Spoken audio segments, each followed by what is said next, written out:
करते हुए मैगी सबसे पहले मैगी पर से प्रतिबंध अब बहुत जल्द हट सकता है। और यह खबर आई है 2 मिनट मैगी को लेकर 2 महीने के भीतर, क्योंकि मैगी को लेकर food supply and standard authority of India ने जो जांच कराई है central food technological research institute से, उसने कहा है उसमें सब कुछ सही है। यानी central food technological research institute में जो जांच की गई उसमें मैगी को सुरक्षित पाया गया है। और इस जांच में मैगी को खाद्य सुरक्षा स्टैंडर्ड पर अगर खरा पाया गया है, तो इससे पहले जून में जब मैगी पर प्रतिबंध लगाया गया तो उस समय यही सवाल खड़े किए गए थे कि उसमें लीड्स ज़्यादा हैं। लेकिन अब उसके सैंपल्स इस मानक पर खरे उतरे हैं जो उस वक्त मानक पर खरे नहीं उतरे थे। यानी फूड अथॉरिटी ने मैगी के मामले में 3 उल्लंघन जो पाए थे, उसमें 3 उल्लंघन थे मैगी में लेड तय सीमा से कहीं ज़्यादा था। कंपनी नो एडेड एसएमजी को लेवल लगाकर गुमराह कर रही थी और Maggi oats masala noodles with test maker का बिना प्रोडक्ट अप्रूवल के बेचा जा रहा था। लेकिन नई स्थिति बिल्कुल इसके उलट है और सब कुछ 2 महीने के भीतर हो गया।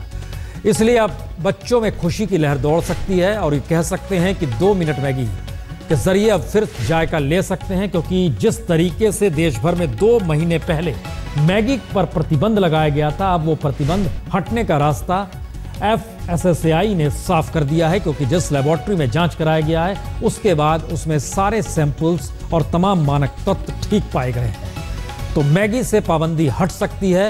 ये बच्चों के लिए नहीं बल्कि देश के लिए भी खबर है, क्योंकि देश के भीतर मैगी शब्द जो था हर दरवाजे और हर घर में नहीं बल्कि कहीं चले जाइए आपको मैगी नजर आ जाएगी और उसके जरिए भोजन भी और जायका भी दोनों साथ साथ चलेंगे। लेकिन बीते 2 महीनों से लगातार जिस बात को लेकर सवाल था कि मैगी में जो मानक तत्व को लेकर जो सवाल खड़े किए गए थे, उसको प्रोडक्ट को लेकर अब उसके अप्रूवल कर दिया गया है और यह approval food safety and standard authority of India की तरफ से किया गया है।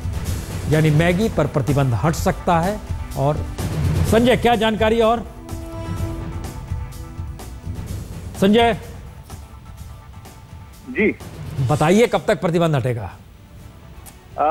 ये तो अभी जो रिपोर्ट आई है वो रिपोर्ट तो ये कह रही है कि NFSSAI का जो अप्रूव्ड लैब है वो राष्ट्रीय खाद्य संरक्षण और उस पर रिसर्च करने वाला इंस्टीट्यूट है जो इनका NFSSAI का ही है। और उनकी रिपोर्ट ये कह रही है कि जो लेड का लेवल और बाकी सारी चीजों का लेवल जो स्टैंडर्ड लेवल है उसको मैच करता है। इसमें कहीं कोई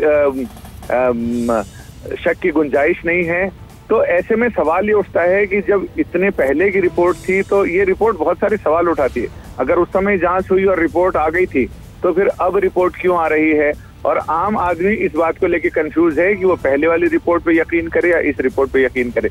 लेकिन फिलहाल जिस तरह से ये रिपोर्ट आई है उससे लग रहा है कि जल्दी ही सरकार इस पर बाकी और भी चीजें तसल्ली करने के बाद और भी रिपोर्ट से मैच कराने के बाद ये सरकार को फैसला करना है और ये NFSSAI को फैसला करना है इस पर से बैन कैसे हटाया जाए। और अगर तसल्ली हो जाती है सरकार को तो उस पर से जल्दी ही बैन हट सकता है।